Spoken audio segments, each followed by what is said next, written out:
Cada 4 años nuestros corazones laten al ritmo de una pelota. Cada 4 años hasta los más agnósticos le rezan a Dios, o al menos a la zurda mágica de algún 10. Cada 4 años nos comemos las uñas y nos bajamos una picada entera delante de una pantalla rectangular y en alta definición. Cada 4 años preparamos la garganta para romperla en cada grito de gol, aunque después nos quedemos difónicos por una semana. Cada 4 años nos emocionamos con el relator que intenta, sin lograrlo del todo, imitar aquel llanto sagrado y real de Víctor Hugo en el 86. Cada 4 años nos abrazamos con el de al lado, aunque sea un desconocido. Nace por un rato un instinto patriota, que luego, como todo en este país, se perderá por 3 años y 11 meses. Pero vuelve, siempre vuelve, porque no son historias mundialistas, son historias de vida. Porque a veces necesitamos creer, necesitamos soñar, abrazarnos, alegrarnos hasta llorar, aunque sea cada 4 años, aunque sea por una pelota. Historias mundialistas, texto del señor Hugo Fernando Videla.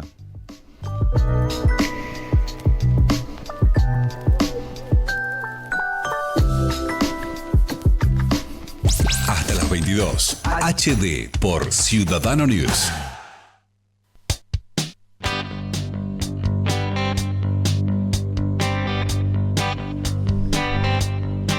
Bueno, arrancó la cuenta regresiva, Sí. podríamos decir, ¿no? Porque ya estamos en época mundialista de clubes, con este formato nuevo, disfrutándolo, aunque ya sin argentinos en el camino, o que quedaron en el camino, para decirlo correctamente. Prontamente. Pero ya en un ratito, en 360 y pico de días, arranca el Mundial 2026. Así que ya estamos empezando a palpitar esas historias, esas anécdotas mundialistas. La efervescencia mundialista, exactamente. Sí, ya estamos. Cuenta regresiva en la base Marambio, iba a decir, no, pero en la otra, en la Kennedy, Cabos Kennedy, imaginario, y bueno, yendo de 10 para 9, 8, 7, así. Bueno, ¿cómo estamos? ¿Bien? Bien, todo bien, Huguito. Bueno. Muy contento de estar nuevamente con vos, nuestra audiencia, y bueno, haciendo este HD de cada jueves. Dieguito Mangione en los controles, Rocío Vega en la producción, como siempre. Bueno, la verdad, muy feliz de hacer este programa especial anécdotas mundialistas, como marcaba recién. Bueno, ya en la cuenta regresiva, sobre todo los que somos futboleros, ya empezamos a sentir que está ahí a la vuelta, ¿no? Y que todavía está fresco, o al menos no sé si te pasa, todavía está fresco aquel 18 de diciembre del 2022 en Doha, en Qatar. Sí, por supuesto, aquella gran emoción de ese título mundial conquistado allá por la escaloneta. Y algo más, permitime decirte, es el tiempo también donde todo el mundo sabe de fútbol, donde todo el mundo habla de fútbol, hombres, mujeres, niños, Sí. todos opinan de fútbol. Bueno, y en este pequeño texto que siempre nos gusta hacer de inicio, en un apartado decía que nace el instinto patriota, ¿no? Recuerdo lo unidos que estábamos en el diciembre del 2022. ¿Cuánto duró eso? ¿Un día, 2 días? Ya después nos volvimos a pelear por algo, por política, por economía, por lo que sea. Pero al menos por un mes o por un par de semanas, dependiendo hasta dónde llegue nuestra selección, el país está unido y está feliz, ¿no? Está feliz, y en muchos casos hay cábalas y te juntás con tus amigos, primos, familiares a disfrutar de esos partidos. Y bueno, invitamos a la gente, ¿no? Estamos arrancando este programa de día jueves, estamos en vivo, 3 de julio estamos haciendo este programa. 261-519-9081. Si querés contarnos alguna anécdota mundialista, si tuviste la chance de ir a un partido, a un mundial, mejor, pero si tenés alguna anécdota de alguna cábala, de algo que te pasó en el último mundial o más atrás en el tiempo, bienvenido sea. ¿Alguna anécdota mundialista rápido, Fer, que se te venga a la mente? Muchas. Tengo, varias. No he presenciado ningún mundial, ni siquiera el Mundial 78, todo a través de la televisión. Sí. Y me quedé un poco con eso que decías vos, que es verdad que ojalá todo ese sentimiento patriótico también lo tuviésemos en muchas áreas de nuestra vida. Pero bueno, me preguntabas algo mundialista concretamente, y yo tengo dos recuerdos que se me vienen a la cabeza ahora. Uno, primero de de julio de 1974, con Sí. el Argentina jugando aquel mundial en Alemania. En Alemania. Y yo en una cama de hospital, operado de peritonitis. Ni siendo muy niño, en el que era el hotel Emilio Civit, pero hotel, dime lo que te digo. En el hospital Emilio Civit, exactamente, lo que es ahora actualmente el espacio Máximo Arias.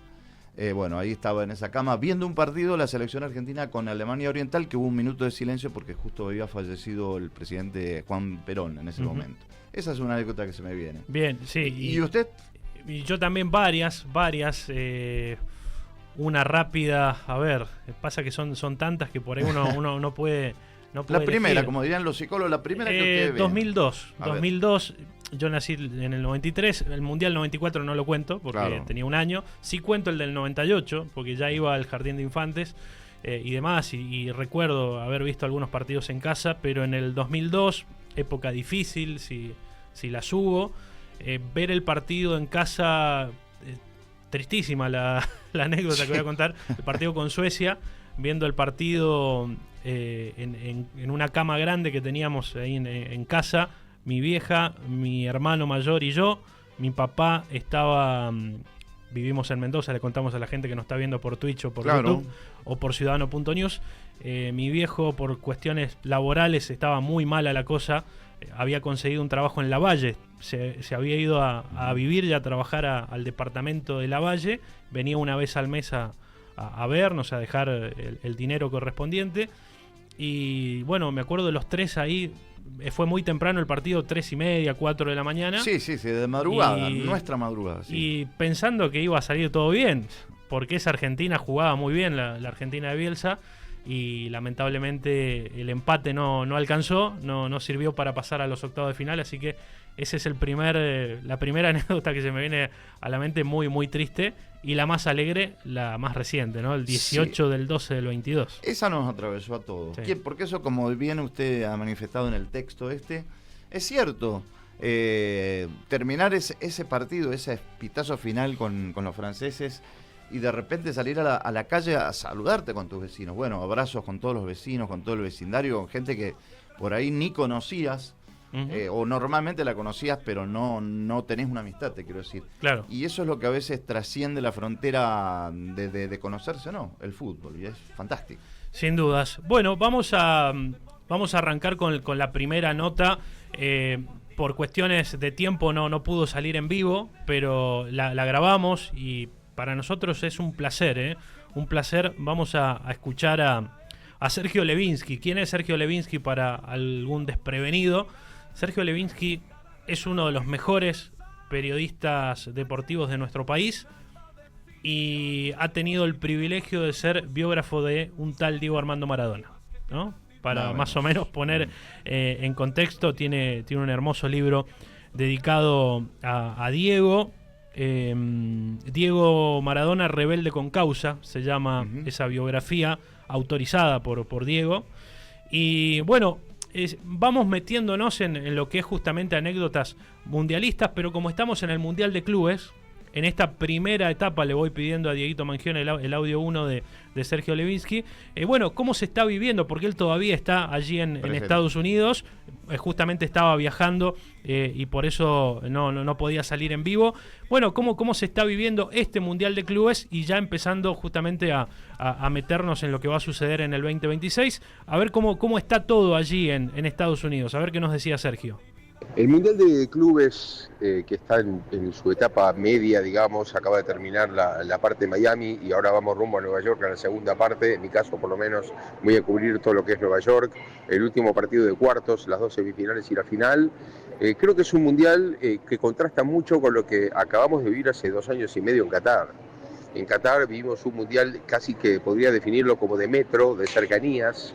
Un mundial que todo se juega en la misma ciudad, que hasta la FIFA nos daba la posibilidad de ver 2 partidos por día, mientras esos partidos no se pegaran, es decir, no el partido 1 y el 2 del día o el 3 y el 4, sino que tenía que ser 1 y 3 o 1 y 4, aunque sé de periodistas que vieron hasta 4 partidos por día porque la FIFA los autorizó en forma particular y por algún tema puntual. Es decir, que hubo gente hasta que se dio el lujo en Qatar de ver 4 partidos por día, porque era la misma ciudad. Esto es todo lo contrario a aquello en todos los sentidos. Es decir, si uno piensa que el Mundial de Clubes fue un mundial en un solo país, que es un continente, porque claro, Estados Unidos es un país y al mismo tiempo es un continente, el contraste es enorme, porque Estados Unidos, por ejemplo, esto es un mundial y lo será peor todavía en el mundial del año que viene, 2026, un mundial de avión, un mundial de lejanías, un mundial de muchas distancias, un mundial que abarca entre una costa y la otra 6 horas de diferencia de usos horarios, que es muchísimo decir, 6 horas en el mismo país. Entonces, claro, esto implica muchas veces para los hinchas, para los periodistas también, una gran elección. Es decir, uno tiene que optar por dónde va a ir. Es decir, por ejemplo, acá en este Mundial de Clubes, cubrir a River y a Boca para un periodista argentino era prácticamente imposible. Porque si uno cuenta, uno dice, bueno, voy a los partidos de River y voy a los partidos después de Boca y al revés. Pero es que está la previa, está la conferencia de los jugadores que hablan todos los días. Entonces, eso, uno o el otro, por las distancias, porque es imposible cubrir todo. Cosa que en Qatar no iba a todos lados, porque todo viene en Doha.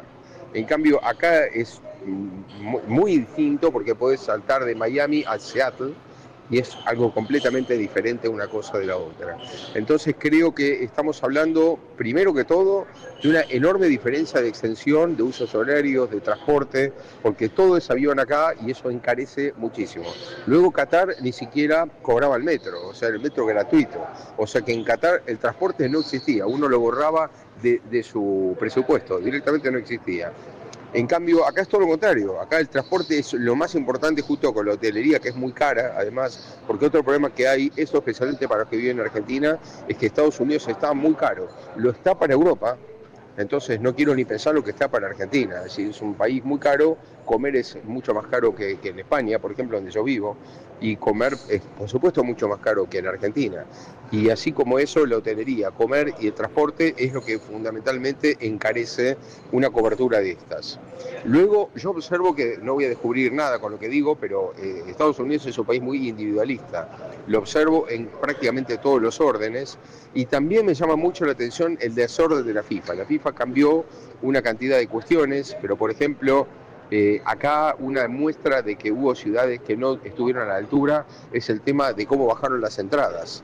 El precio de las entradas bajó muchísimo en la cantidad enorme de partidos porque el interés sigue siendo un interés para colectivos determinados. Es decir, acá el interés por el fútbol es un interés de los latinos, es un interés de los sudamericanos y centroamericanos, pero no es un interés para todos los norteamericanos. Ni Messi lo ha conseguido hasta ahora y no lo consiguió prácticamente nadie. Messi es un fenómeno muy particular que atrae mucho por la novedad, por lo distinto, porque la genialidad de Messi hace que muchos quieran verlo, pero para el norteamericano medio sigue siendo el fútbol, el soccer como ellos lo llaman, un deporte un poco, no digo indescifrable, pero entre indescifrable y aburrido, en el sentido de que son 45 minutos seguidos sin pausas, la única pausa que hay ahora es por el calor de hidratación, pero para eso es muy poco. No tienen la noción folclórica de volver ni bien empieza el segundo tiempo. Estás comiendo la hamburguesa con la bebida gaseosa y hasta que no se termina no vuelven. Entonces a lo mejor te perdiste 10 minutos. Yo veo muchísima gente desinteresada por el partido los 10 minutos del segundo tiempo, volviendo a sus asientos, y todo ese trayecto desde el bar hasta el asiento no miró el partido. No es que miró el partido y le tapó a alguien y uno le dijo correte, que no me dejaba ver. No. Fue hacia el asiento sin mirar el partido. Es decir, el partido es como algo más. No tiene esa pasión que tenemos nosotros, o los europeos, que tienen una cultura igual que la nuestra en ese sentido, sobre el fútbol. Bueno, como siempre, muy claro en el concepto, Sergio. Y bueno, ampliando algo que nosotros siempre hablamos, creo que, no sé si lo hemos dicho al aire, pero fuera de aire seguro, que Estados Unidos no lo siente al fútbol todavía, ¿no? Y eso que tuvieron en su momento con Pelé y el Cosmo. Después tuvieron el Mundial 94 y ahora con Messi y palpitando el Mundial del año que viene y no hay forma de que el estadounidense se enganche con el fútbol, ¿no? No hay manera, que las cosas me parece que no son de generación espontánea. En Estados Unidos siempre los deportes populares, que el béisbol, sí, y el fútbol americano, y el fútbol, digamos, el soccer que llaman estos, y claro, nosotros el fútbol no les prende, no les prendió, ¿qué va a hacer? No hay manera. O sea, tendrá la espectacularidad y todo lo que quieran, como bien lo describe Sergio, pero no hay esencia futbolera. Bueno, y después lo otro, si algún amigo está pensando ir al Mundial, un Mundial que va a ser carísimo. Muy caro. Carísimo, ¿no? Porque son tres países, Canadá, Estados Unidos y México. Y ya de por sí Estados Unidos es un país gigante, donde sí o sí, como decía Sergio, te vas a tener que manejar en avión. Sí. No como en Qatar, que era en sub, ¿no? Vamos con la segunda parte, justamente ya palpitando, metiéndonos de lleno en el 2026. Estamos a un año o menos de un año de una nueva Copa del Mundo de Selecciones, donde Argentina es el vigente campeón. Por supuesto que también está el tema de las selecciones del año que viene, es decir, no se puede comparar, me parece, nada, ni la Copa América, ni un Mundial de Clubes con un Mundial de Selecciones, porque la afluencia de público también es otra. Un problema que hubo en el Mundial de Clubes es que los clubes europeos no trajeron hinchas, y los sudamericanos muy pocos. La mayoría de los hinchas de los equipos sudamericanos es gente que vive en los Estados Unidos. Entonces, yo creo que el cambio sustancial que puede existir en el Mundial de Mayores, en el Mundial 2026 de Selecciones, es que va a haber mucho público que por tradición viene a los mundiales y que apoyar a una selección nacional es más fuerte que apoyar a un equipo. El colectivo es mucho más grande, el compromiso es mucho más grande y hay mucha gente que compra paquetes para ir al mundial y que no va a otro torneo que no sea el mundial. Es decir, esta tradición de cada 4 años ir a un mundial a ver el mundial de fútbol, ¿no? A mí mismo me preguntan como periodista, ¿cuántos mundiales tenés? Pero nadie me pregunta, sí, a veces cuántas Copas América hiciste, pero en general lo que más te preguntan es cuántos mundiales tenés, ¿no? Es decir, el mundial es algo, es más, hay gente que hasta su vida la cuenta a través de mundiales, ¿no? Bueno, ¿cuándo tuviste a tu primer hijo? Y hace 4 mundiales. ¿Cuándo te graduaste? Y hace 6 mundiales. Es decir, bueno, el mundial tiene eso que no tiene ninguna otra cosa en cuanto al fútbol, ¿no? Es lo más importante que hay, trascendente en cuanto al fútbol, y quizá entre todos los deportes sea el acontecimiento más trascendente de todos los deportes en el mundo durante 4 años. Entonces, lógicamente que el Mundial va a tener probablemente mucha más gente, pero yo creo que hay que dar la alerta sobre todo el tema de transporte, organización, etcétera, que me parece que en eso hay mucho problema. El otro problema es de infraestructura con respecto a los estadios. Yo creo que son estadios muy amoldados a otros deportes, pero no están amoldados al fútbol. Por ejemplo, y esto ahora me voy a meter en un tema que no le interesa tanto a la gente, pero la prensa misma ve los partidos detrás de un arco. A la prensa no la pone a mitad de campo, la pone detrás de un arco. Las comodidades son muy relativas, está muy hecho a la medida de la cultura norteamericana, pero el fútbol requiere otro tipo de infraestructura. Entonces me parece que hay muy poco ámbito para zona mixta, para conferencia de prensa. Me parece que todo es como muy efímero, todo es muy rápido, todo se consume y se tira. Eso es lo que veo de la cultura de los Estados Unidos, que uno cuando va a mundiales en Europa o en Sudamérica no lo ve de esa forma, ¿no? Bueno, ahí pasaba la segunda parte de este diálogo que tuvimos previo con Sergio Levinsky, biógrafo de Diego Armando Maradona. Ahí veíamos en pantalla también el libro justamente Rebelde con Causa. Y vamos a cerrar justamente este contacto que tuvimos con él, metiéndonos en la consigna de este programa. Anécdotas mundialistas, justamente. Él tuvo un vínculo importante con Maradona, así que creo que por ahí va a ir la historia, pero hay algunas perlitas más de su tremenda trayectoria como periodista. Esto nos decía en la última parte Sergio Levinsky.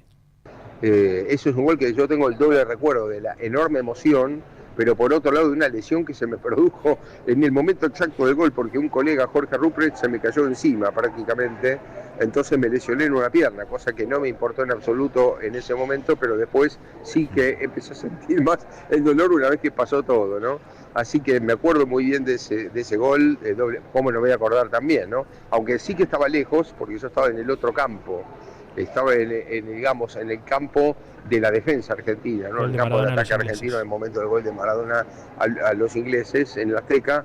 Pero bueno, ¿cómo le voy a tener un gratísimo recuerdo de ese gol? Y también tengo un gratísimo recuerdo de los festejos posteriores, de los festejos cuando el árbitro lo dio por terminado el partido, porque hay que tener en cuenta que ese partido se jugó 4 años después de la Guerra de Malvinas, entonces había un clima muy particular. Y les cuento una cosa más sobre la previa de ese partido, que mucho no se dijo, no sé por qué. El día anterior al partido, a la concentración argentina, vino Bobby Charlton. Y Bobby Charlton vino por una tarjeta de crédito que él en ese momento trabajaba, oficiaba, porque lo trajo José María Muñoz como para apaciguar el clima que había con los ingleses. Había un clima tan duro que Bobby Charlton vino con el sentido de apaciguar un poco esa situación, ¿no? Así que esa es una anécdota que puedo contar del día previo.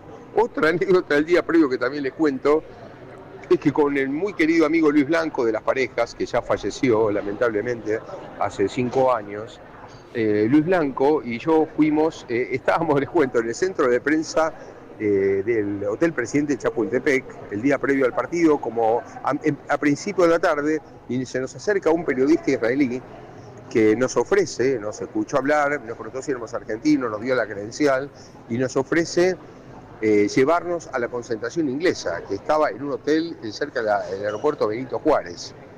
Entonces nosotros miramos y no le querimos mucho, porque él dijo que conocía a los futbolistas ingleses. Nosotros no le querimos mucho, un periodista israelí que conoce a los jugadores ingleses, bueno. Pero no teníamos problemas en ir. Nosotros fuimos ahí con él al hotel que estaba por Benito Juárez, y él estaba, tenía de copiloto a una fotógrafa griega, que no me olvido de eso, y nosotros con Luis Blanco atrás en el auto. Hicimos todo el trayecto, ellos venían hablando, nosotros muy desconfiados. Cuando llegamos al hotel, lo primero que nos llamó la atención es que salió Dino Zoff, el gran arquero italiano que había ganado el Mundial del 82, y se abrazó con este periodista israelí, y ahí ya nos dio un poco el gustito de pensar que podía ser cierto lo que él nos decía. Se abrazó con el periodista efusivamente. Después, bueno, nos sentamos en un jardín, que era como una parte de atrás parquizada del hotel, con Luis Blanco. Este periodista dijo que esperáramos, que ahora venía con un par de jugadores, y efectivamente vino con Bacher y con Lineker, cosa que nos llamó muchísimo la atención, que le tenía mucho aprecio a él, y efectivamente vino con ellos. Así que, bueno, fue muy interesante porque Luis Blanco no hablaba nada de inglés, entonces yo hablaba con este periodista israelí y con los jugadores ingleses, y Luis Blanco entró a mirar para otro lado y se empezó a aburrir. Entonces en un momento veo que me codea, me hace seña que mire hacia un costado, yo no entendía de qué me hablaba, hasta que miro hacia un lado del parque, y había una pareja muy rara paseando por ahí. Y era muy rara esa pareja, porque ella era muy joven y muy esbelta, y él era un tipo como medio pelado, o sea, con pelo a los costados, pero un cincuentón, era alguien así, o 40 y largos. Y bueno, me llamó la atención esa pareja que andaba por el parque. Entonces cuando entré a mirar bien, y también Luis Blanco se dio cuenta, me dice, ¿ese no es Alberto Poletti?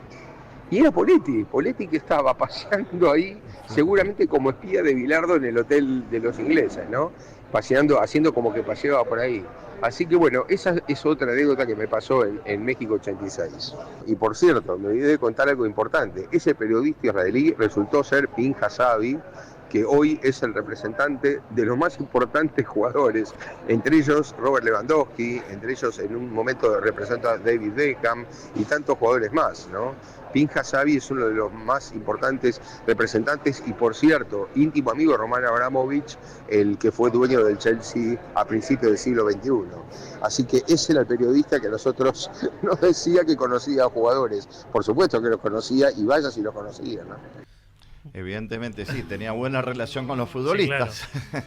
Bueno, sin palabras, sin palabras lo de Sergio, le agradecemos por haber participado, como decíamos recién al inicio del programa, estaba justo viajando, mañana viernes 4 de julio arrancan los cuartos de final del Mundial de Clubes, así que se estaba moviendo por Estados Unidos, no podía salir en vivo ahora, pero pudimos grabar antes. Bueno, han llegado algunos mensajes, agradecerle a la gente que está en Twitch, del otro lado, twitch.tv, nuestro canal es Ciudadano-News, también viéndonos por Ciudadano.news, la página web de nuestro medio. Acá tenemos no la camiseta puesta, sino el buzo puesto de Ciudadano News, así que también nos pueden ver por ahí, y por supuesto en el área metropolitana de Mendoza en la 91.7, como siempre Carlitos atento, firme como siempre, presente hoy también. No veo la hora de volver a abrazar al que esté a mi lado en la Popu con cualquier gol de mi Tomba querido. Estamos aquí en Mendoza el sábado. Estamos a horas de la inauguración del Feliciano Gambarte. Exactamente. Reinauguración. Reinauguración. Y bueno, respecto a la consigna de alguna anécdota mundialista, yo estuve en el 78 en el Monumental, en los 3 primeros partidos de Argentina, pero el 25 de junio tuve que ver la final en un TV de 14 pulgadas, internado después de una operación. Así que bueno, la anécdota mundialista, pero feliz, digo, ¿no? Por el resultado final. Totalmente. Feliz Carlitos allí bueno, mandando su mensaje.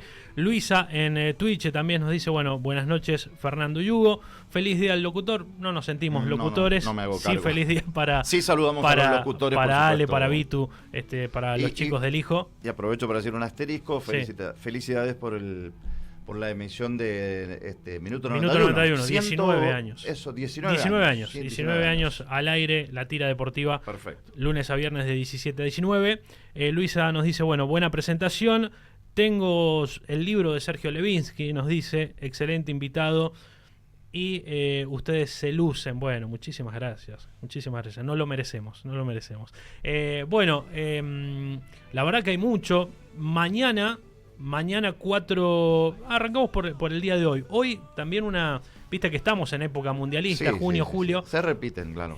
Aniversario de la eliminación de Argentina a Italia, semifinales del Mundial 90. Partido épico, si los hubo. Partido épico, máximo rating en la historia de la televisión abierta argentina. Ese partido. El viejo ATC, claro, la actual televisión pública, transmitió ese mundial porque sabe que, una curiosidad, ningún canal previamente quiso contratar los servicios. No, se ve que no tenían mucha fe en la selección. Y la única que se hizo cargo fue la viejo ATC. Y se encargó de transmitir todos los partidos, todo el mundial. Y bueno, la verdad que fue una pegada tremenda. De 3 dedos fue. Así que mira, y es como dice usted. La verdad que sí. Así que bueno, estamos justamente en esa época. Y vamos a recibir al segundo invitado. Yo me voy a poner de pie un ratito. Ahí está. La gente de Twitch y de YouTube lo va a saber. Porque tenemos en línea posiblemente al mejor periodista gráfico de la Argentina. Me refiero, por supuesto, al gran Ezequiel Fernández Murs, que nos ha brindado unos minutos. Ezequiel, gracias por tu tiempo. ¿Cómo estás? Bueno, después de esa presentación, mejor. Bueno, ¿cómo están ustedes? Bien, bueno, contentos de tenerte. Sabemos que has llegado hace muy poquito a la Argentina después de la cobertura en el Mundial de Clubes, ¿no? Sí, hoy a las 7 de la mañana. Así que mucho más grandioso entonces esto de recibirnos. Gracias porque estás prácticamente en la intimidad de tu casa recibiéndonos. Rocío tiene la responsabilidad de esto. Muy bien. Bueno, una gran productora tenemos. Bueno, exactamente. Recién hablábamos con un colega, con Sergio Levinsky, que todavía él está allí en Estados Unidos, y preguntarte lo mismo, ¿no? Sensaciones, ¿qué estás viendo de este Mundial de Clubes y ya palpitando lo que va a ser el año que viene el Mundial de Selecciones? Sí, lo vi a Sergio así, nos vimos. Es raro, va a haber que acostumbrarse. Mira, hoy pensaba que yo suelo hacer un esfuerzo importante para intentar comprender culturas que me son extrañas, que me son lejanas. Perdón. Y lo hice con todos, con casi todos los países a los que fui lo hice. Entonces, más allá de ciertos prejuicios, hoy intentaba hacer ese ejercicio con Estados Unidos también, ¿no? Sobre todo ese concepto de show, de patria, que tienen tan arraigado, intentar ser menos, no digo peyorativo, pero más intentar comprenderlo realmente. Una noche fui a un espectáculo de música country, ¿no? Y bailaban ahí todos música country, y en el medio de todo eso había bandera de Estados Unidos, estaba la cadena Fox, que es una cadena muy de derecha, muy trumpista, ahí en plena, en un escenario que supuestamente no tenía nada que ver, ¿no? Y ahí me dije, claro, esto forma parte de una cotidianeidad que para nosotros suena como un poco ridícula, pero para ellos no, para ellos evidentemente no. El tema de andar invadiendo países tan alegremente, de andar militarizando situaciones todo el tiempo, les hace tener ese concepto de patria vinculada a esa cosa militarista, y forma parte, crecen con eso, como que muy natural. Han votado ahora un presidente que muy naturalmente se despierta un día y dice voy a invadir acá, al otro día dice guerra comercial con esto, y esa sensación de dueños del mundo con este presidente que tienen, está como muy potenciada. Y lo han votado, no es que sea un presidente extraño, digo, lo han votado los estadounidenses. Y lo votaron 2 veces. Y en esta segunda vez lo votaron recargado, porque lo votaron ya más o menos preanunciando mucho de lo que está haciendo ahora. Entonces hay algo de esa cultura que a mí me parece realmente, estoy en la vereda opuesta de esa cultura, pero que bueno, que eso forma parte de ese país, ¿no? Entonces el fútbol es algo secundario en ese país, y a tal punto que, a ver, cuando otro país hace un mundial de clubes o de selecciones, suele ser un poco cuidadoso de ciertas formas. Acá no, acá empezaron a bombardear Irak en pleno mundial. El presidente recibe a Juventus y se le pone a hablar de política al plantel italiano de Juventus. Los jugadores se miraban y no sabían dónde meterse. Inclusive 2 jugadores estadounidenses que se habían pronunciado anti-Trump en tiempos previos estaban así sin saber qué cara poner y qué hacemos acá. O sea, al tipo le importa 3 cominos por un sentido, y el fútbol lo sabe un elemento importante en ciertas culturas, no exactamente para la estadounidense. Aun cuando esté avanzando, aun cuando ya el soccer sea un nombre propio más poderoso y no tan ajeno como lo fue en los primeros tiempos. Ezequiel, preguntarte, porque también estuviste, tengo entendido, en el Mundial del 94. No, 94 justamente no estuve. No estuve. Uno de los pocos mundiales que no estuve. Claro, la pregunta era en rumbo a eso, porque un poco lo que nos estás describiendo, el contexto del trumpismo, si tuvo algún matiz diferente con el 94, que bueno, que creo que había otra gestión, y por ahí el fútbol ha sido siempre como ese lugar donde Estados Unidos ha intentado lograr, pero parece que no es tan sencillo lograr la adhesión, el afecto popular, digamos, de un deporte.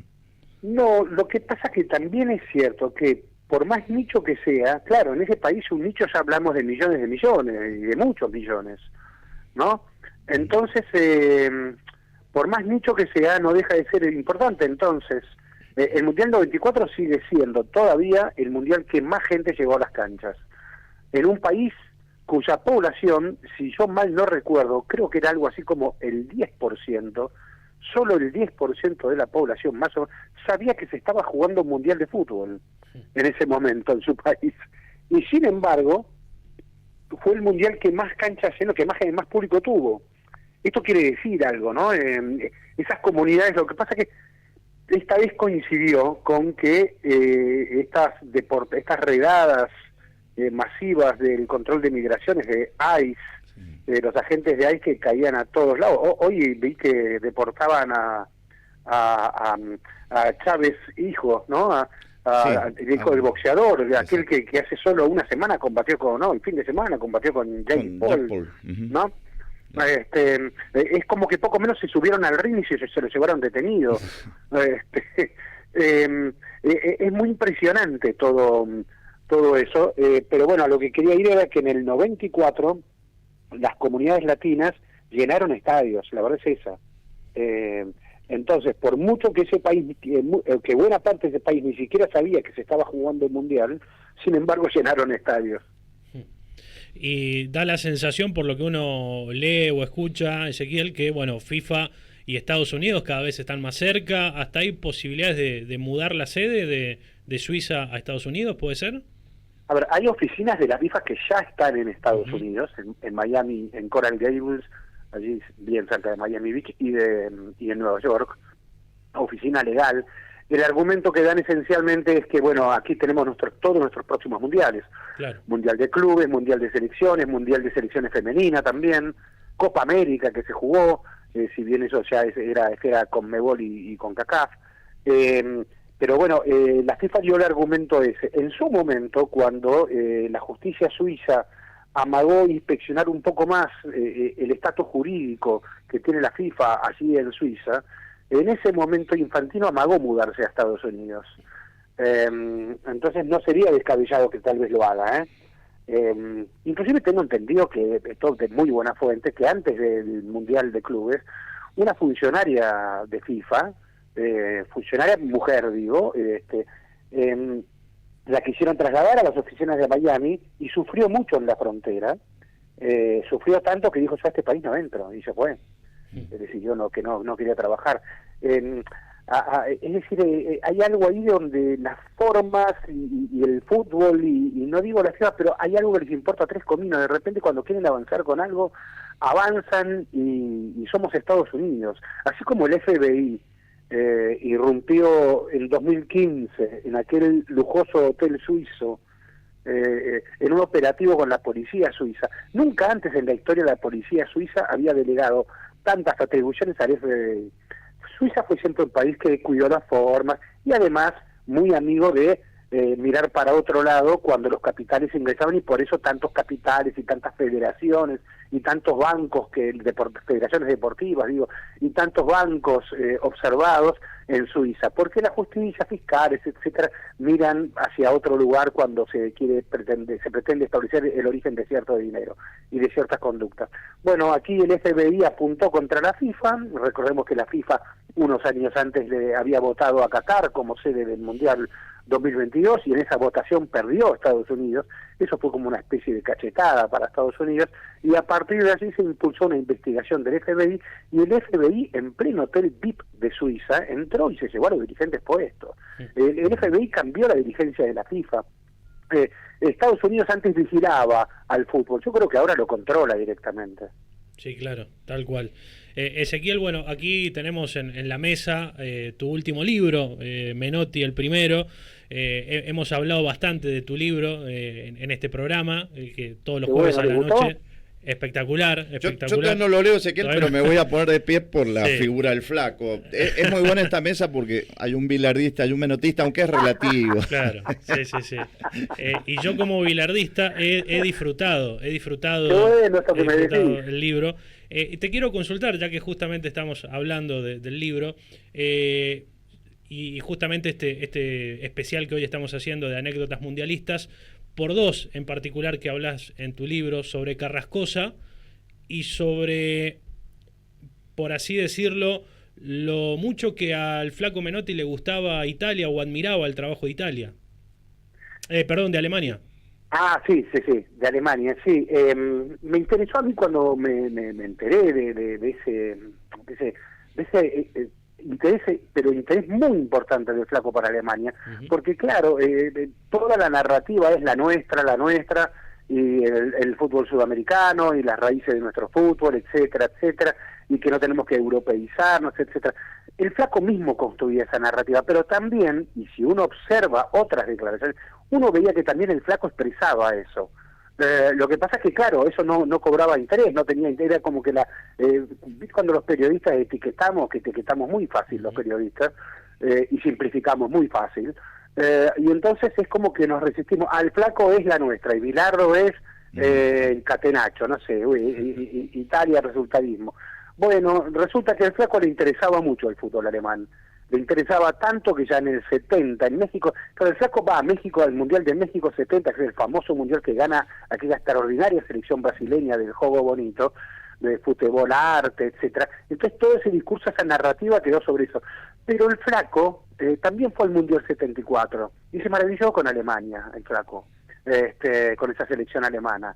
Y en esa estadía en Alemania se hospedó en la casa de un técnico alemán que en ese momento no era conocido, y ese técnico alemán para el flaco era como una especie de maestro, porque realmente fue un maestro de la Federación Alemana de Fútbol, sus libros forman parte de enseñanza del fútbol, y el tipo no era conocido, y el flaco, hay una anécdota también de Valdano, ya en el año 74, digo bien, la selección de Toulon, 74-75, perdón, la selección juvenil que va a un torneo francés en Toulon, y los jugadores espantados por el poderío físico, asustados por el poderío físico de los europeos, sobre todo de los alemanes, y dicen, son tanques, contra esto no vamos a poder.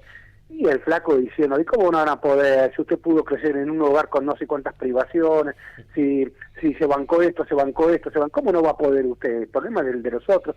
Bueno, aún así, aún con ese discurso de que sí, vamos a poder con la nuestra, aún así el flaco lo miraba a Valdano y le decía, mirá cómo se mueve el 9 alemán, mirá los desplazamientos de ese jugador, mirá lo que hace sin la pelota. O sea, al Flaco le interesaba toda esa dinámica del fútbol europeo. Sabía que no se ganaba solo con la nuestra y con el toque. Sabía que había que jugar un fútbol veloz también, un fútbol que tenía que adaptarse a los tiempos que ya se estaban jugando. Por eso la selección del 78 campeona mundial, no solo porque quiso recuperar la nuestra, sino porque, recordemos, fue un ejemplo de potencia física esa selección, que termina ganándole a Holanda, entonces era Holanda, en el tiempo extra de una final, y la pasa por arriba en el tiempo extra de una final a los holandeses, que era una máquina. Pues esa selección era una selección también de mucha potencia, no solo era técnica sudamericana, no, también era una gran potencia física de esa selección. Lo que pasa es que preferimos nosotros quedarnos tal vez en la otra narrativa por no ser más cómodo. Sí, el romanticismo. Y hay una famosa anécdota que el Flaco, creo que es cuando va a comenzar el suplementario, que le dice a sus jugadores, mírenlos, están todos reventados, muertos los holandeses, y Argentina estaba en condiciones de afrontar ese suplementario, y de hecho lo demostró. Sí, eso yo intuyo que eso también fue más que nada una especie de recurso de darle fuerzas, ¿no? Dialéctico, sí. Porque dialéctico, el Flaco, bueno, ¿qué tenía? El Flaco era el rey del concepto. Si algo tenía Menotti que lo destacaba, era el concepto. ¿Qué quiero decir con esto? Que Menotti simplificaba en una línea lo que a otro técnico le llevaba a un libro. Entonces esa línea, hay quienes dicen que en el fútbol la palabra tiene que ser necesariamente corta, y bueno, y el Flaco conceptuaba, pero conceptualizaba bárbaro. Entonces a los jugadores les quedaban esos conceptos, que muchos de ellos me decían, me quedaban no solo como jugador de fútbol, me quedaban para la vida, cosas que me decía el Flaco. Claro. me dijeron algunos jugadores.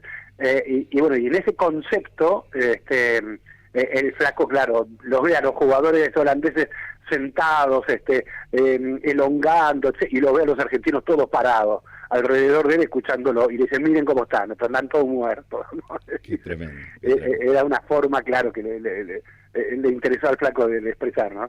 Ezequiel, ¿qué otro suceso? Porque un poco este programa es de recordar sucesos mundialistas, no necesariamente de Argentina. Si hubo algún otro suceso que te conmovió, puede ser propiamente de la selección o también de otro seleccionado, de otro mundial. A ver, yo estuve en total en 9 mundiales, y palabra que en todos los mundiales encuentro cosas extraordinarias. Y extraordinarias en cuanto a para la narrativa. Yo esencialmente soy periodista, esencialmente escribo además, como periodista me gusta escribir mucho, si bien hago radio y he hecho cosas de televisión, pero esencialmente me gusta escribir. Y cuando veo una historia, así, cuando veo una imagen me ofrece, me está diciendo acá hay una historia, y ahí me zambullo mucho. Qué sé yo, no sé, por ejemplo, Brasil 2014. Y yo recordaba esa selección que entraba de la mano, la selección brasileña, anfitriona. Estábamos en el país del pentacampeón mundial, en el país del juego bonito, de todo, anfitrión, va a organizar un mundial. Y se parecía como que Brasil era candidato puesto. Y sin embargo uno veía esa selección entrando a la cancha de la mano todos los jugadores. Veía una hinchada aficionados que en lugar de expresar alegría, euforia colectiva por lo que podían llegar a ver, no, lo único que expresaban era angustia, todo el tiempo angustia. Es más, el canto, lo que cantaban era eu acredito. Yo parecía como que estaba en un templo, en una ceremonia religiosa, y en la que había que darse algunos latigazos en el cuerpo para no sé, no me parecía una fiesta futbolera brasileña. Bueno, esa selección terminó goleada 7-1. Yo me acuerdo, a ver, obviamente no dije vi la goleada antes, pero vi algo en esa selección que dije, esto no puede terminar bien. No, claramente lo veía, me recuerdo haberlo escrito inclusive. Acá hay algo que no cierra en esta situación de jugadores que, a ver, no es que, quiero ser cuidadoso con la frase, pero cuando uno ve que los jugadores entran muy de la manito, como muy agarrados todos, y pareciera ser una sensación más de miedo, hay ciertas escenas que le infunden algo al rival. El jugador que entran, los jugadores con pecho levantado, cabeza levantada a la cancha, etcétera, y dan una sensación de personalidad. Acá no, acá entraban todos de la manito, muy agarrados, muy juntitos, Después alguien me dijo que era como un cuadro de Bruegel, un pintor holandés, donde, claro, estaban todos agarraditos porque iban directo al precipicio, ¿no? La imagen era de un temor, me acuerdo, y la gente en ese estadio. A mí no me sorprendió que después ganara Bolsonaro de elecciones en Brasil, porque era un público muy, muy, muy raro, que insultaba con términos homófobos a la presidenta de la nación, a Dilma Rousseff. Fue muy impresionante. Como es un país que se expresa mucho a través del fútbol, Brasil, entonces me gusta ver ese tipo de situaciones. Después, por ejemplo, en Sudáfrica, la final está Holanda, en ese momento era Holanda, ¿no? Y Holanda, los Boers habían sido crueles invasores de Sudáfrica. A mí me impresionó que el primer mundial africano en tierra africana y la final la terminan jugando los invasores, ¿no? Y yo entonces con mi prejuicio iba y preguntaba a la gente, obviamente ustedes quieren que gane España mañana, ¿no? No, me decían, queremos que ganen los holandeses, son nuestros primos, me decían los sudafricanos, y me explicaban que les conocían los trucos, las mañas, que ya los podían cargar, etcétera, etcétera, y a veces uno hace historias previas que después la realidad las va llevando por otro lugar, ¿no? Sin dudas. Ezequiel, para cerrar, y retomo una pregunta que te había hecho recién, el tema me llamó mucho la atención de Carrascosa en la selección del 78. Sí, ¿qué es especialmente lo que me dijiste que te llamó la atención? No, bueno, lo de ser un capitán de la selección y bajarse de ese equipo, histórico, claro, ¿sí? Renunciar, digamos, a poco tiempo de la cita, ¿no? Y la relación con Menotti. Sí, una relación de muchísimo afecto y respeto con el Menotti, que se conserva aún hoy. Yo estuve como 4 horas con él, allí en la estación muy cerca de la estación de tren de Adrogué, y cada uno intenta luego reflejar una conversación, intenta ser lo más fiel y respetuoso posible, reflejando una conversación en 3 páginas, 4 páginas, pero una conversación de 4 horas, es decir, una conversación que podría haberme ocupado perfectamente en el libro 25 páginas, pero no la dejé. Es una persona muy especial, Carrascosa, una sensibilidad altísima, infrecuente en el mundo del fútbol, y que la conserva. Y entonces por ahí la narrativa más sencilla es decir, renunció por Videla, por la dictadura, renunció por algo más profundo que la dictadura, renunció por algo.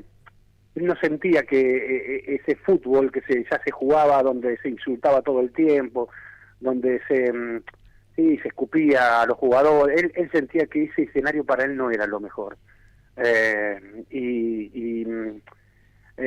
Creí que sentía que no estaba todo puesto en él, y él era capitán de esa selección, entonces quiso ser muy respetuoso con Menotti y decirle, no, yo no estoy para jugar esto porque hay una sensibilidad mía que supera ese cierto salvajismo que tiene el mundo del fútbol, y que algunos a veces lo rescatan como, bueno, eso forma parte de la trinchera del fútbol, de la necesidad de la jungla, porque tenés que imponerte a un rival. Bueno, Carrascosa creía que algunos se podía imponer al rival de otras maneras, y el fútbol ya anunciaba claramente que iba hacia otro lado, y entonces a él no le gustaba ese otro lado, sobre todo el fútbol argentino. No le gustaba todo eso que él ya estaba mirando, de esa necesidad de humillar al rival, o de humillar al que se equivoca, de lapidarlo públicamente, y no había redes sociales, Exacto, eso pensaba. Sí, pero bueno, él sentía que encima con la dictadura manipulando, él obviamente no estaba de acuerdo con la dictadura, y él sentía que encima con la dictadura manipulando al fútbol, y poniéndolo en el centro de la escena, un centro que naturalmente ocupa a veces el fútbol, pero que la dictadura quería ponerlo en un centro absoluto, como que en ese país donde no se podía ni siquiera respirar, porque la gente era torturada, desaparecía, en ese país todos teníamos que mirar una pelota de fútbol, y él, creo que ese escenario, y él en el centro de ese escenario, porque él era el capitán de esa selección, me parece que no se sintió muy incómodo en ese escenario. Ezequiel, muchísimas gracias por tu tiempo, y bueno, que disfrutes de estos días. ¿Te tomás unos días o ya rápidamente hay que volver a trabajar? No, es más, hoy he trabajado algo, una cosita, porque en realidad aquí en Estados Unidos yo también visité familia, tengo un hermano, ¿sí? Y aproveché entonces algunos días como para ponerme al día con el hermano lejano. Bueno, si en algún momento andás por Mendoza, no sé si tenés pensado venir a la Feria del Libro de Mendoza, estás más que invitado a este programa, ¿eh? Bueno, cómo no, y obviamente me encantaría ir, pero bueno, no depende de mí, pero claro. Ahora estoy viajando a otros lugares también a presentar el libro, más allá de ferias, no ferias, y me interesa obviamente, así que si paso por allí avisamos. Ezequiel tiene un libro, antes de pedirlo, hermosísimo, Díganme Ringo. El de Ringo, sí. Ringo Bonavena, un libro que disfruté y bueno, aprovecho para decírtelo. Qué bueno, sí, muchas gracias. 30 años después, escribiendo otra vez cerca de Parque Patricio, Ringo era Huracán, así. El flaco fue campeón con Huracán, sí. Y me acercó mucho a Parque Patricio, pero bueno, son tiempos distintos aquellos, los del libro, los tiempos de los personajes coinciden en algunos años, claramente, pero para mí pasaron 30 años, escribir un libro, 30 años de diferencia, es otra narrativa, otra escritura. Claro. Abrazo grande, Ezequiel. Abrazo, Ezequiel. Un abrazo muy grande para ustedes. Muchas gracias. Bueno, Ezequiel Fernández Murs, qué lujazo que nos hemos dado. La verdad que sí. En este HD de día jueves, con anécdotas mundialistas, contó muchas, 9 mundiales, dijo. Yo creo, Videla, que nosotros necesitamos, 3 horas de programa para hacer realmente. Son charlas tan imperdibles que uno a veces le da pena tener que seccionar, pero por una cuestión de tiempo, de espacio.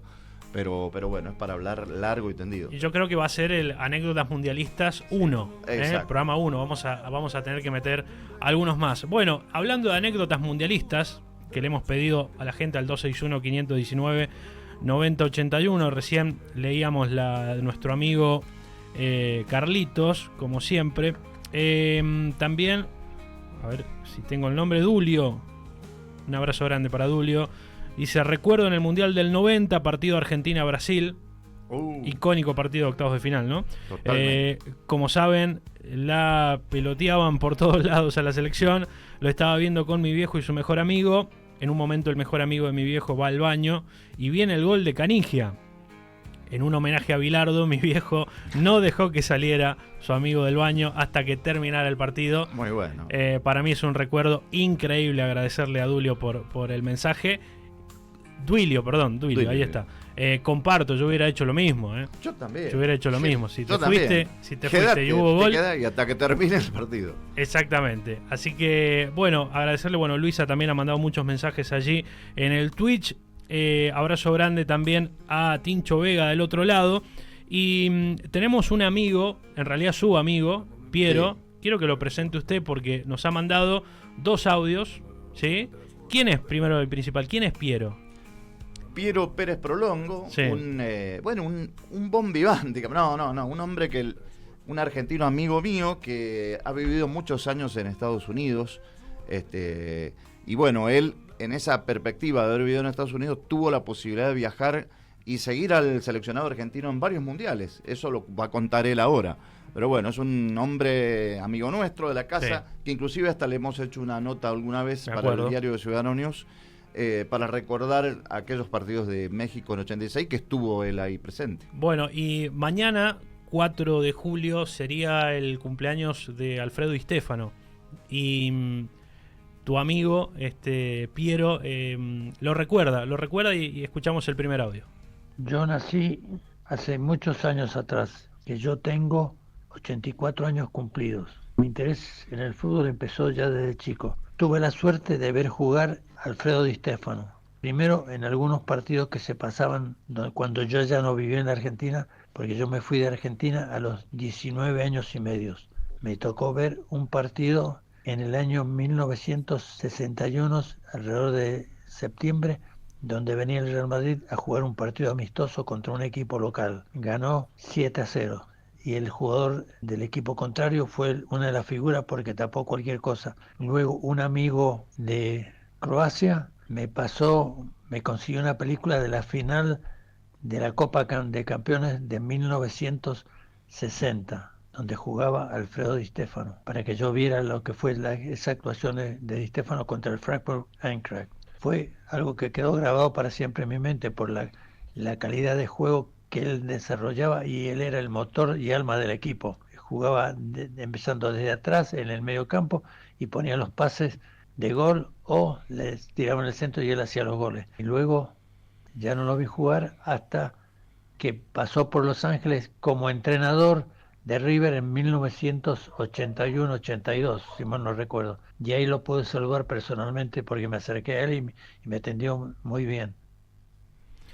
Usted sabe que hay un detalle con Alfredo Di Stéfano, no lo dice Piero, lo agrego yo. Piero también, Alfredo Di Stéfano fue entrenador de Boca Juniors 1969 y campeón con Boca, en ese equipo que jugaba Marzolini, Ratín, el Altano Roma. Y hay este programa hoy especial Anécdotas Mundialistas. Di Stéfano jugó para Argentina y para España, pero nunca jugó un mundial. Nunca jugó un mundial, exactamente. Una cosa increíble, sí ganó una Copa América con Argentina, pero bueno, una figura para muchos en el top 3 o top 5 de jugadores de toda la historia que no haya jugado un mundial es raro, es extraño, ¿no? Es rarísimo. Y además que creo que hay una santísima trinidad, si se quiere, del fútbol, que me parece que está él, está Diego, está Di Stéfano, y dicen que también el Charro Moreno, aunque tampoco jugó un mundial. Bueno, y Messi, ¿no? Messi, y Messi uno Messi cree que está también. Pero bueno, escuchamos la segunda parte donde habla de su anécdota con Maradona, de haber estado presente también en aquel icónico partido de Argentina 2, Inglaterra 1, cuartos de final de México 86. Escuchamos. Tuve la oportunidad de viajar en 1978 a ver el Mundial del 78, donde vi a Argentina campeón. Fue emocionante porque ganamos el final en tiempo adicional. Ya pasamos al año 79, donde ya estaba en la selección Maradona. Por suerte, cuando yo estuve en el 78 conocí 2 amigos escoceses y ellos me mandaron una invitación a que fuera a ver un partido donde jugaba Argentina e Inglaterra en el viejo estadio Wembley. Argentina perdió contra Inglaterra 3-1, donde Maradona tuvo la chance de haber hecho el gol famoso donde se gambeteó a 2 o 3 ingleses, pero cuando llegó al final la tocó a un costado en vez de gambetearse al arquero, y fue el gol que su hermano le recordó que por qué no se gambeteó el arquero, y eso lo tuvo presente cuando fue la final de 1986, que yo también pude asistir. Pero lo más importante es que antes de eso, en ese año 79, yo volví a ir de visita por Europa, donde planifiqué un recorrido para ver todos los partidos que iba a disputar Argentina en esa época, que disputó primero contra Holanda, que era una especie de como revancha de la final del 78, y ahí después vimos partidos contra Italia, que terminó empatado. Después Argentina viajó a Irlanda, donde le ganó a Irlanda 2-0, y finalmente vimos el partido contra Escocia, donde Argentina ganó, si mal no recuerdo, 3-1, con 2 goles de Maradona. Y a finales del año 1979, Argentina fue a jugar a Japón, el sub-20, donde estaba incluido Maradona. Lo pude conocer a Maradona personalmente. Detalle que me olvidé. En el partido contra Irlanda, que después que terminó el partido, fui al hotel donde estaban alojados los jugadores y me puse al lado del micro cuando iban subiendo, y Maradona fue el último a subir. Se acercó y yo le pedí amablemente que me dejara tomar una foto de mi hijo con él, y se la tomó. Y eso fue todo hasta el de 1986, que estuve ahí presente en el Estadio Azteca de México y vi la gran jugada que hizo contra los ingleses. Así que mejor que eso, imposible. Después el tiempo pasó, no tuve oportunidad de asistir a otros mundiales. Tuve ganas, pero no pude. Hasta que llegó el mundial del 2014, donde perdimos la final contra Alemania, pero Messi ya había tomado el equipo y se convirtió, gracias a todos los dones que tuvo, en el mejor jugador y el más goleador que tuvo, por ejemplo, el Barcelona, que fue su época dorada. No me gusta comparar a ninguno de los tres. Entre ellos, cada uno en su momento fue el mejor jugador. Y fueron diferentes. Di Stéfano, lo que me sorprendió de él era cómo jugaba en toda la cancha. Maradona tenía otra forma de ser, y Messi también. Y para mí son los 3 grandes jugadores del fútbol argentino de todos los tiempos. Cada uno en su momento fue el mejor. Gracias, saludos y un abrazo grande a todos. Bueno, hermoso mensaje. Sí. Hermosa anécdota con Maradona, sacándose una foto ahí con su hijo. Así que bueno, gracias Piero, ¿no? Hay una... ¿no? Impecable. Impresionante. Sí, señor. Bueno, estamos cerrando. Agradecerle a nuestra amiga Mónica Osorio, que ha mandado mensajes también. Mónica, y feliz cumpleaños. Porque cumpleaños el otro día, creo, ¿no? Claro, el 30. Bien.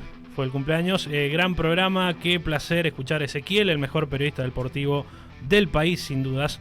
Besos para ambos, nos dice Mónica Osorio, del otro lado, colega, productora, amiga, que también estaba escuchando. Así que bueno, la verdad, muy feliz de haber hecho este programa, Fer. La verdad que creo que va a ser el primero, como te decía recién, primero de varios de esta temática, ¿no? Anécdotas mundialistas, empezando a palpitar lo que va a ser Estados Unidos, Canadá y México en el 2026. Tal cual, Hugo, porque siempre cuando empezamos a hablar de mundiales nos viene a la memoria el 78, el 86 por una cuestión afectiva y también el de 2022, pero también tenemos que hablar de esos que nos dolieron y recién por ahí Piero lo mencionó el 2014. Uf, y realmente qué dolores. prepárense para ese programa porque va a ser lacrimógeno. Bueno, ahí mando un mensaje a Aristóteles, que yo ya sé quién es, y una anécdota mundialista. Es el campeón número 27, ¿no? Porque se acuerdan que en el último mundial la lista se extendió a 26 por el tema de COVID y demás, y la medalla 27 es para Aristóteles, un tal Tato, un compañero de nuestro trabajo, que el Albo. Claro, le hicieron escribir todas las notas del mundial por una cuestión de cábala. La primera nota, el partido Argentina-Arabia Saudita, le tocó a otro compañero. Y a partir del segundo partido, todas las notas le tocó al señor Aristóteles, como se llama en Twitch, incluido el último partido, la final. Aristóteles. Pasa Aristóteles. Pasa que ya estoy viejo y no leo. Claro, ahí está. El griego le iba a decir yo, pero no. Claro, el domingo 18 de diciembre del 2022, Aristóteles estaba de Franco. Estaba teniendo su día de Franco, pero no se podía romper la cábala. Así que para mí Aristóteles es campeón del mundo. Es el campeón número 27 y tiene que tocar la copa. Viste que solamente los campeones pueden tocar la copa. Exacto. Aristóteles debería tocar la Copa del Mundo, ¿sí?